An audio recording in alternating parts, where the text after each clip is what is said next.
Supreme court के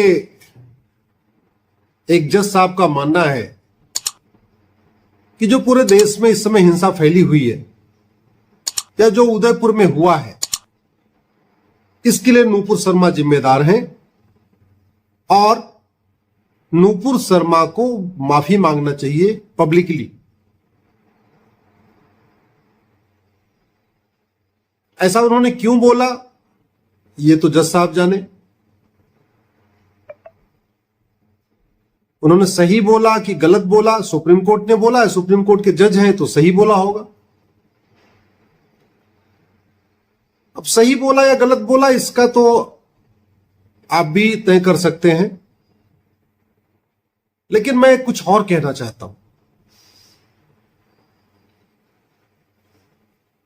आखिर क्या कारण है कि एक कानून मुख्यमंत्री को शक्ति देता है कि वो आतंकवादियों का मुकदमा वापस ले ले। आपको याद होगा उत्तर प्रदेश में अखिलेश यादव जी ने वापस लिया था। एक कानून की डिस्ट्रिक्ट कोर्ट अलग व्याख्या करता है, हाई कोर्ट अलग व्याख्या करता है, सुप्रीम कोर्ट अलग व्याख्या करता है। अगर वो कानून बिल्कुल क्लियर हो, अच्छी तरीके से डिफाइन हो, तब तो district court, high court, supreme court का फैसला एक होना चाहिए। लेकिन होता क्या है, डिस्ट्रिक्ट कोर्ट अपनी अलग व्याख्या करता है, हाई कोर्ट अपनी अलग व्याख्या करता है, सुप्रीम कोर्ट अलग व्याख्या करता है। अगर कानून एक है फिर तो व्याख्या भी एक होनी चाहिए। अगर व्याख्या एक नहीं हो रही है तो या तो जज साहब की जो काबिलियत है उसमें अंतर है, और या तो कानून इतना घटिया है कि उसको जो मन करता है उसके हिसाब से व्याख्या कर लेता है। काफी दिन से आप सोच रहे होंगे कि मैं बार बार क्यों कहता हूं कानून घटिया है, कानून घटिया है।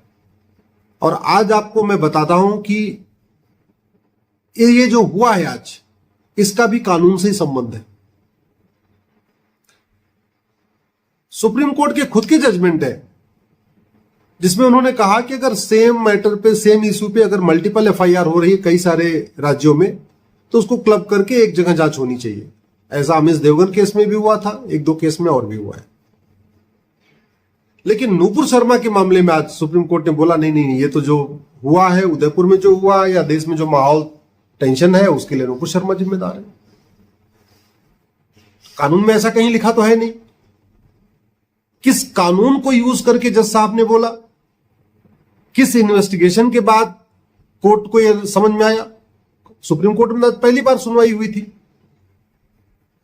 तो या तो सुप्रीम कोर्ट एक दो जगह पुलिस की एफआईआर जो एनआईए जांच कर रही है उनकी इनपुट मंगा लेती, एनआईए से एक जो है स्टेटस रिपोर्ट मंगा लेती, और फिर सुप्रीम कोर्ट अपना एक पूरा एक डिसाइड कर लेती कि हाँ भाई ठीक है, इसमें नूपुर शर्मा जिम्मेदार है कि नहीं। लेकिन सुप्रीम कोर्ट ने तो एनआईए की रिपोर्ट मंगाई नहीं, राजस्थान सरकार से पूछा नहीं, सेंट्रल गवर्नमेंट से पूछा नहीं, किसी से पूछा नहीं। तो इसका मतलब सुप्रीम कोर्ट के जजों ने पूरा अपना एक माइंड मेकअप किया, वो अखबार पढ़ने के बाद किया। सुप्रीम कोर्ट के जज हिंदी अखबार पढ़ते नहीं है, हिंदी के न्यूज चैनल देखते नहीं है, सामान्यतया वो इंग्लिश अखबार पढ़ते हैं। और वही वाला अखबार पढ़ते हैं जिसने 2 दिन पहले कहा था कि कस्टमर गया और कन्हैया का मर्डर कर दिया। आपको याद होगा एक अखबार ने हेडलाइन फ्रंट पे छापा था कि कस्टमर आया और कन्हैया का मर्डर किया। उस अखबार को यह बताने में भी शर्म आ रही थी कि वो कस्टमर कौन था और क्यों मर्डर किया, उसका मोटिव क्या था, उसका इंटेंशन क्या था। वो उस अखबार नहीं छापा, और वही अखबार इस देश के सारे एलिट क्लास के लोग पढ़ते हैं। मेरा तो केवल इतना कहना है, और मैं कहते कहते थक भी गया हूं, और थक क्या बल्कि अब थकने के बाद मैं हताश और निराश भी हो गया हूं। मैं पूरे रिसर्च के बाद अपनी जितनी मेरी कानून की समझ है, जितना मुझे संविधान की समझ है, मैं उसके आधार पे कह रहा हूं कि जब तक ये अंग्रेजी कानून चलेंगे तब तक मनमर्जी चलेगी। मंत्रियों की मनमर्जी भी चलेगी, विधायकों की मनमर्जी चलेगी, और जजों की भी मनमर्जी चलेगी। मंत्री जब मन करेंगे वो बोलेंगे कि उनको दंड नहीं मिलेगा, सांसद जो मन करेंगे वो बोलेंगे उनको दंड नहीं मिलेगा, और जज भी जो मन करेंगे वो बोलेंगे क्योंकि उनकी कोई अकाउंटेबिलिटी नहीं है। जज की अकाउंटेबिलिटी के लिए कोई कानून नहीं है। डिस्ट्रिक्ट कोर्ट का जज किसी को फांसी दे दे, हाई कोर्ट का जज उसको माफ कर दे और सुप्रीम कोर्ट का जज दोबारा फांसी दे दे, तब भी सुप्रीम कोर्ट हाई कोर्ट के जज से सवाल नहीं करेगा कि आपने इसको माफ क्यों कर दिया था। अकाउंटेबिलिटी के लिए कोई कानून नहीं है और ना उस दिशा में एफर्ट किया जा रहा है। हर जगह अकाउंटेबिलिटी की बात होती है, लेकिन जुडिशरी में कोई अकाउंटेबिलिटी नहीं। जो न्याय दे दें, उस न्याय में खामी है तो ठीक है, ऊपरी अदालत ठीक कर देगी, लेकिन जज को कोई पनिशमेंट। आपने कभी सुना कि यहां गलत फैसले के कारण किसी जज को सस्पेंड किया गया, टर्मिनेट किया गया, उसकी नौकरी ली गई? कौन नहीं जानता है कि न्यायपालिका में भ्रष्टाचार है। लेकिन चलिए वो तो अलग विषय है। आजकल हम आज के नूपुर शर्मा की बात करते हैं। अगर वास्तव में आप चाहते हैं इस देश का भला हो, आप चाहते हैं इस देश में अराजकता खत्म हो, इस देश में जजों की मनमर्जी खत्म हो, सांसदों की मनमर्जी खत्म हो, विधायकों की मनमर्जी खत्म हो, सत्ता का दुरुपयोग खत्म हो, पुलिस ठीक से जांच करे, पुलिस ठीक से इंडिपेंडेंट होके इन्वेस्टिगेशन करे, लोगों को जल्दी से न्याय मिले, तो प्लीज आप अंग्रेजी कानूनों को बदलने की मांग करिए। कन्हैया मारा गया, उसके बाद क्या हुआ? जो हुआ वो कमलेश तिवारी के मर्डर के बाद भी हुआ था। कमलेश तिवारी के मर्डर के बाद भी कैंडल मार्च हुआ था।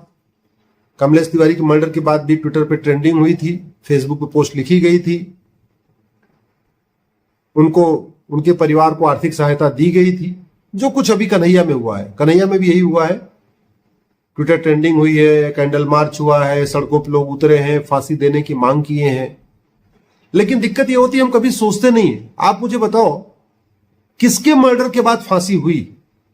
कन्हैया के मर्डर के बाद फांसी हुई, रिंकू शर्मा के मर्डर के बाद फांसी हुई, अंकित शर्मा के मर्डर के बाद फांसी हुई, दिलवर नेगी के मर्डर के बाद फांसी हुई, या ऐसे साउथ, मैंने केवल नॉर्थ इंडिया का नाम लिया, साउथ इंडिया में केरल में रोज मारे जा रहे हैं, पीएफआई के जिहादी रोज मारते हैं, हुई किसी को फांसी? अरे हमारे पास एक कानून है 302 का, मर्डर का, बस ये कह रहा है कि मर्डर होगा तो आपको सजा मिलेगी।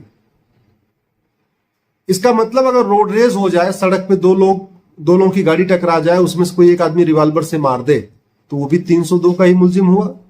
और ये जो कन्हैया को मारा ये भी 302 का मुलजिम है। हमारे पास जिहाद के लिए अलग से कानून नहीं है, इंसाइटमेंट के लिए अलग से कानून नहीं है, लोगों को भड़काने के लिए अलग से कानून नहीं है। जब हमने संविधान में अपने कानून में जिहाद को डिफाइन नहीं किया, जिहाद के लिए कानून नहीं बनाया, इस तरीके से मोटिवेटेड मर्डर करने पे फांसी के लिए कानून नहीं बनाया, तो फांसी होगी कैसे? रेरेस्ट ऑफ रेयर क्या होगा ये कानून में कहीं लिखा ही नहीं है। ये जज की मर्जी पे है। जज जिसको चाहे उसको रेरेस्ट ऑफ रेयर मान ले, जिसको न चाहे उसको न माने। तो हमने सब कुछ तो जज की मर्जी पे छोड़ा हुआ है। और वो क्यों छोड़ा इसको समझिए। अंग्रेजों ने क्यों छोड़ा था जज की मर्जी पे? क्योंकि अंग्रेजों के जमाने में जज सारे अंग्रेज होते थे, तो उनकी इच्छा होती थी भाई इनको सावरकर को काला पानी देना है, तो सब ठीक है भाई, जज को बोल दिया इसको काला पानी दे दो।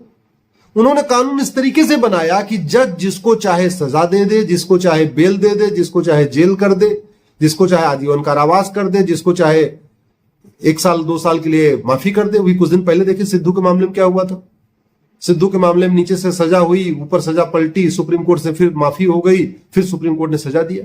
ऐसा कानून चाहिए क्या? अरे कानून क्रिस्टल क्लियर होना चाहिए, क्रिस्टल क्लियर, सीधे एक एक बात उसमें लिखी होनी चाहिए। अगर ये होगा तो ये सजा होगी, उसमें जज की मर्जी नहीं होगी। कानून इतना स्पष्ट होना चाहिए कि वकील चाह के भी, बड़ा से बड़ा वकील चाह के उसको हिला ना पाए और जज चाह के भी उसमें अपने मन से कुछ न कर पाए। ऐसा कानून चाहिए और बनाया है अमेरिका ने। कानून बहुत क्रिस्टल क्लियर बनाया हुआ है। सिंगापुर में बड़े क्रिस्टल क्लियर कानून है, चाइना में बिल्कुल क्रिस्टल क्लियर कानून है, वेल डिफाइंड कानून है, एग्जाम्पल दे दे के डिफाइन किया हुआ है। हम क्यों नहीं बना रहे? हमारे पास सैकड़ों की संख्या में फॉर्मर एडवोकेट जनरल है, सैकड़ों की संख्या में बहुत अच्छे फॉर्मर सॉलिसिटर जनरल है, एडिशनल सॉलिसिटर जनरल है, जो पैसा भी नहीं लेंगे, फ्री में हमारे और मेरे जैसे आदमी फ्री में काम करने के लिए तैयार बैठे हुए।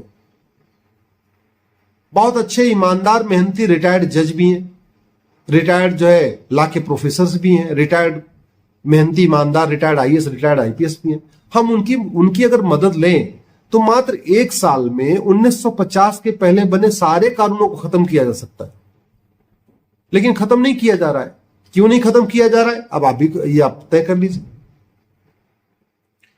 भाई आप ये बताइए, जिस तरीके का जिहाद भारत में है, जिस तरीके का मजहबी उन्माद भारत में है, वो अमेरिका में क्यों नहीं है? क्या अमेरिका के राष्ट्रपति हमारे प्रधानमंत्री से ज्यादा मेहनती हैं, ज्यादा बुद्धिमान हैं, ज्यादा देशभक्त हैं? जिस तरीके का जिहाद, अराजकता, कालाधन, भ्रष्टाचार भारत में है, उतना चीन में क्यों नहीं है? क्या चीन के राष्ट्रपति हमारे प्रधानमंत्री से ज्यादा अच्छे हैं, ज्यादा ईमानदार हैं, ज्यादा देशभक्त हैं? जिस तरीके का जिहाद भारत में फैला हुआ है, फैल रहा है, वैसा सिंगापुर में क्यों नहीं है? क्या सिंगापुर के प्रधानमंत्री हमारे प्रधानमंत्री से ज्यादा अच्छे हैं? मैं बार बार कह रहा हूं, ड्राइवर कितना ही अच्छा हो, जब तक गाड़ी अच्छी नहीं होगी, यात्रा सुरक्षित नहीं होगी। मिस्त्री कितना ही अच्छा हो, जब तक सीमेंट बालू सरिया अच्छा नहीं होगा, घर अच्छा नहीं बनेगा। डॉक्टर कितना ही अच्छा हो, जब तक दवा अच्छी नहीं होगी, बीमारी ठीक नहीं होगी। वैसे शासक कितना ही अच्छा हो, जब तक कानून अच्छा नहीं होगा,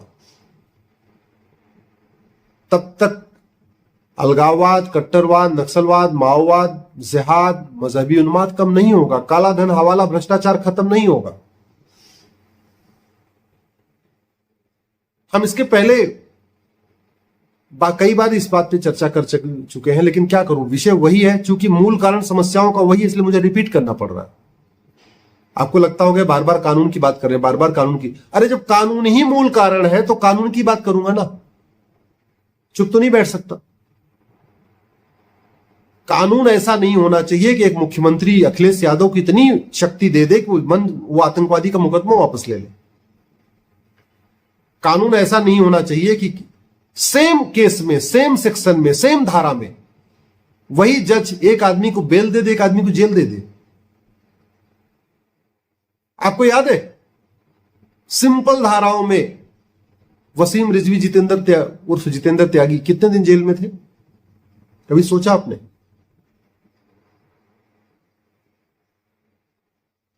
जब तक कानून अच्छा नहीं होगा, तब तक व्यवस्था अच्छी नहीं होगी, जब तक व्यवस्था अच्छी नहीं होगी, तब तक देश सुरक्षित नहीं होगा। और एक बात और समझ लीजिए, हम जिस गति से विकास कर रहे हैं, उससे कई गुना तेजी के साथ विनाश कर रहे हैं, कई गुना तेजी के साथ विनाश की तरफ जा रहे हैं। आपको शायद ये बात गलत लग रही होगी, लेकिन अगर आप हिस्ट्री पढ़ेंगे तो आपको भी समझ में आएगा, हम विनाश की तरफ जा रहे हैं। पर्शिया को ईरान बनने में 100 साल लगा था, कैके को पेशावर बनने में 100 से 125 साल लगा था, गंधार को अफगानिस्तान बनने में 100 साल लगा था, तक्षशिला को रावलपिंडी बनने में भी लगभग 100 से 110 साल लगा था। 55 ऐसे देशों का मैंने इतिहास पढ़ा हुआ है जो 100 साल में खत्म हो गए, वहां की संस्कृति खत्म हो गई, कन्वर्ट हो गए लोग वहां के। और ये भारत में इसलिए कठोर कानून नहीं बन रहा है कि लोग पार्टियों में बटे हुए हैं। नेता तो इसमें बोलेंगे नहीं, क्योंकि उनको टिकट चाहिए विधायक का, सांसद का। उनको लगता है अगर मैंने बोल दिया, पार्टी आलाकमान मुझे टिकट नहीं देगा। आम जनता अपने रोटी कपड़ा मकान में व्यस्त है, वो सुबह 10 घंटे 12 घंटे की ड्यूटी कर रहा है, उसको अपना घर चलाना है, उसके पास समय नहीं है। ये मध्यम वर्ग है या उच्च वर्ग है, यही इस मामले को आगे बढ़ा सकता है। क्योंकि जो पॉलिटिकल लोग हैं वो कभी कठोर कानून की बात नहीं करेंगे, कभी नहीं बात करेंगे। उनको लगेगा कि पार्टी आलाकमान नाराज हो जाएगा, मेरा टिकट कट जाएगा, मेरा राज्यसभा टिकट कट जाएगा, लोकसभा टिकट कट जाएगा। और मैं इसका भुक्तभोगी हूं, बता रहा हूं आपको। हमारे देखते ही देखते जिनको ABCD नहीं आती थी वो भी विधायक, सांसद, लोकसभा के सांसद, राज्यसभा के सांसद और मंत्री बन गए। और मैं पॉलिटिकल खामियाजा भुगत रहा हूं सच बोलने का, कड़वा सच बोलने का। सांसद तो छोड़िए, मैं तो सरकारी वकील भी नहीं बना। मंत्री छोड़िए, विधायक भी नहीं बना, सरकारी वकील तक नहीं बना। तो ये सच। और ये क्यों? क्योंकि इस देश में जो जनरली जो कानून बनता है वो वोट और नोट के लिए बनता है। कानून बनाया भी जाता है या तो जब वोट का फायदा दिखाई पड़े या नोट का फायदा दिखाई पड़े। कानून खत्म भी किया जाता है जब वोट का फायदा दिखाई पड़े या नोट का फायदा दिखाई पड़े। अंग्रेजी कानूनों को बदलने के लिए लोग सड़क पे उतर ही नहीं रहे। कोई मर्डर हो जाएगा, एक दिन हंगामा करेंगे, 2 दिन हंगामा करेंगे, चर्चा करेंगे, टीवी डिबेट करेंगे, कुछ लोग फंडिंग कर देंगे, डोनेट कर देंगे, सब कुछ कर देंगे। लेकिन कभी ये नहीं खुल के कह रहे हैं कि हम आजादी की 75वीं वर्षगांठ मना रहे हैं, 75 साल बीत गए, हम अंग्रेजी कानूनों को क्यों ढो रहे हैं। मैं गारंटी के साथ कहता हूं, अंग्रेजी कानूनों को अगर खत्म कर दिया जाए, यानी 1950 से पहले के बने सारे कानूनों को अगर हम खत्म कर दें, 26 जनवरी 1950 को संविधान लागू हुआ था, उसके पहले के बने हम सारे कानूनों को खत्म कर दें और उनके स्थान पे अच्छे कानून बना दें, तो भ्रष्टाचार भी कम होगा, कट्टरवाद भी कम होगा, अलगाववाद भी कम होगा, कालाधन भी कम होगा, हवाला भी कम होगा, माओवाद भी कम होगा, नक्सलवाद भी कम होगा। कठोर कानून बना दें तो तानाशाही बंद हो जाएगी नेताओं की। कठोर कानून बना दें तो जज मनमर्जी नहीं कर पाएंगे, मनमानी नहीं कर पाएंगे। जो कानून लिखा रहेगा कानून में, जब कानून क्रिस्टल क्लियर होगा तो बड़ी स्वाभाविक सी बात है, अगर बेल होगी तो सबको होगी और जेल होगी तो सबको होगी। ऐसा नहीं होगा कि बड़े बड़े वकील आ गए तो बेल दे दिया, छोटे वकील आए तो जेल कर दिया, ऐसे नहीं चलेगा। लेकिन आज ऐसे हो रहा है। कानून इतना ज्यादा घटिया है अंग्रेजों ने जो बनाया था कि जिसको मन चाहे, दिग्गज वकील आ गए 10 लाख रुपए फीस लेने वाले तो बेल हो गई, छोटे वकील आ गए तो जेल हो गई। और ये कानून अगर अच्छा होता तो आप इस बात समझिए ना, अगर ये कानून अच्छा होता तो किसी एक अंग्रेज को सजा होनी चाहिए थी। ये जो 1860 का इंडियन पिनल कोड आज चल रहा है, 1861 का पुलिस एक्ट चल रहा है, 1872 का एविडेंस एक्ट चल रहा है, अगर ये अच्छा होता तो किसी एक अंग्रेज को सजा होनी चाहिए थी।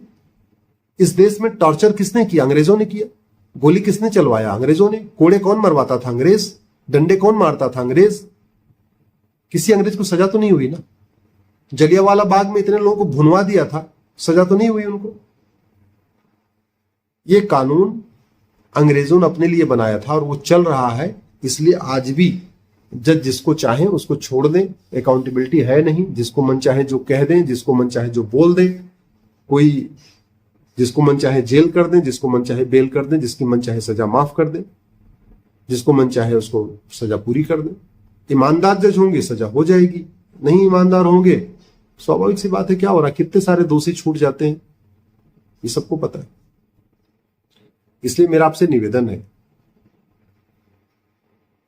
कि रोज रोज एक एक बात पे हम चर्चा करें, एक एक बात पे हम रोज, कभी हम कन्हैया के लिए फेसबुक ट्विटर पे लिखें, कभी इनके लिए लिखें, कभी कमलेश तिवारी के लिए लिखें, कभी अंकित शर्मा के लिए लिखें, कभी रिंकू शर्मा के लिए, कभी दिलवर नेगी के लिए लिखें, कभी रामलिंगम के लिए लिखें, कभी रमेश के लिए लिखें, कभी सुरेश के लिए लिखें। ये कब तक चलेगा?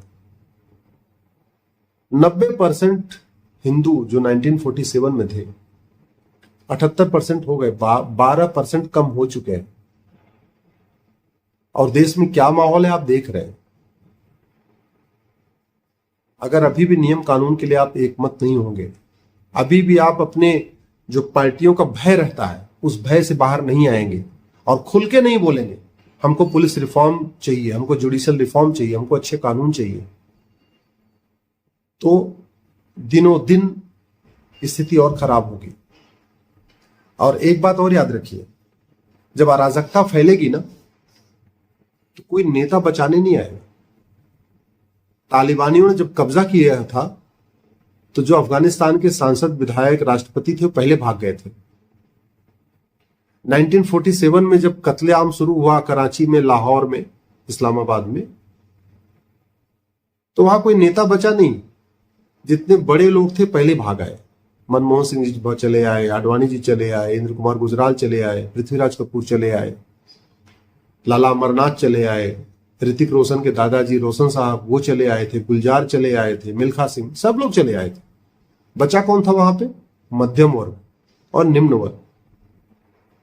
क्योंकि जो मध्यम वर्ग निम्न वर्ग होता है उसको अपनी जमीन से, अपने दुकान से, अपने मकान से, अपने घर से, खेत खलिहान से बहुत लगाव होता है, वो छोड़ के भागता नहीं है। जो एलिट क्लास होता है, संभ्रांत वर्ग होता है, उसको अपनी जिंदगी प्यारी होती है, अपनी जिंदगी वो अपनी जान बचा के भाग लेता है। उसको पता है कि अगर कोई बात नहीं, हम कहीं फिर से हम अपना मकान दुकान फिर बना लेंगे, जान बची रहेगी तो हम फिर से अपना जो है फिर से अपनी तैयारी कर लेंगे। तो जितने संपन्न थे वो तो भाग आए। अफगानिस्तान में जब तालिबानियों का राज हुआ, जितने एलिट क्लास के थे, संपन्न थे, सब भाग गए। लंदन भाग गए, कनाडा भाग गए, कहीं कोई भाग गया, कहीं कोई भाग गया। जब पाकिस्तान का विभाजन हुआ था उस समय भी हुआ था, जो एलिट क्लास के थे सब भारत भाग आए। बच्चे बेचारे वहां पे वो मध्यम वर्ग, लोअर इनकम ग्रुप और मिडिल इनकम ग्रुप आज के देश में सब कन्वर्ट हो गए। आप अच्छी तरीके से सोचना, जो मैं कहना चाह रहा हूं, मैं कड़वा सच बोलता हूं, उसका खामियाजा भी भुगत रहा हूं, राजनीतिक नुकसान भी झेल रहा हूं, लेकिन फिर भी बोल रहा हूं, क्योंकि किसी न किसी को तो भगत सिंह का रोल निभाना ही पड़ेगा, किसी न किसी को तो दीनदयाल जी का रोल निभाना ही पड़ेगा, किसी न किसी को नेताजी सुभाष चंद्र बोस के तरीके सच के रास्ते पर चलना ही पड़ेगा। और मैं ये भी जानता हूं कि नेताजी सुभाष चंद्र का अंतिम हश्र क्या हुआ। मैं ये भी जानता हूं दीनदयाल जी का अंतिम किस तरीके से उनके साथ उनका अंतिम हश्र क्या हुआ था, श्यामा प्रसाद जी का अंतिम हश्र क्या हुआ था। फिर भी मैं सच के रास्ते पर चल रहा हूं। अगर आप लोग जागोगे तो शायद बदलाव होगा, नहीं जागोगे, आप सोचो कि हम केवल फेसबुक पे लिख के, ट्विटर पे लिख के, नहीं, इससे कुछ नहीं होगा, इससे कुछ नहीं होगा। होगा तो जो बदलाव होना है वो 3 जगह से होना है: सड़क, संसद और सुप्रीम कोर्ट। सब लोग संसद तो जा नहीं सकते, सब लोग सुप्रीम कोर्ट जा नहीं सकते, लेकिन सब लोग सड़क पे आ सकते हैं। तो आप ये बताइए कि क्या आप सड़क पे आने के लिए तैयार हैं? यदि हां तो अपना कमेंट जरूर करिएगा। जिस दिन इस देश के, जहां पे करीब 125 करोड़ के आसपास, 150 करोड़ पॉपुलेशन है, उसमें से 120 करोड़ के आसपास हिंदू हैं, इस 120 करोड़ में से मात्र 12 करोड़ हिंदू अगर सड़क पे आ गया तो मैं गारंटी के साथ कहता हूं समान शिक्षा भी लागू हो जाएगी, समान नागरिक संहिता भी लागू हो जाएगी, घुसपैठ नियंत्रण कानून बन जाएगा, धर्मांतर नियंत्रण कानून बन जाएगा, जनसंख्या नियंत्रण कानून बन जाएगा, अंग्रेजी कानून बदल जाएंगे। लेकिन वो होगा तभी जब सड़क पे आएंगे। अगर आप सड़क पे आने के लिए तैयार हैं, 1 सप्ताह का समय देने के लिए तैयार हैं, 1 सप्ताह के लिए सड़क पर रहने के लिए तैयार हैं, तो अपना कमेंट जरूर करिएगा। इस वीडियो को अधिक से अधिक शेयर करिएगा, जिससे ज्यादा से ज्यादा लोगों तक पहुंच सके। और आप लोगों का जो रिस्पांस होगा उसी के अनुसार मैं आगे से कोई कार्य योजना बनाऊंगा। जय हिंद, जय भारत।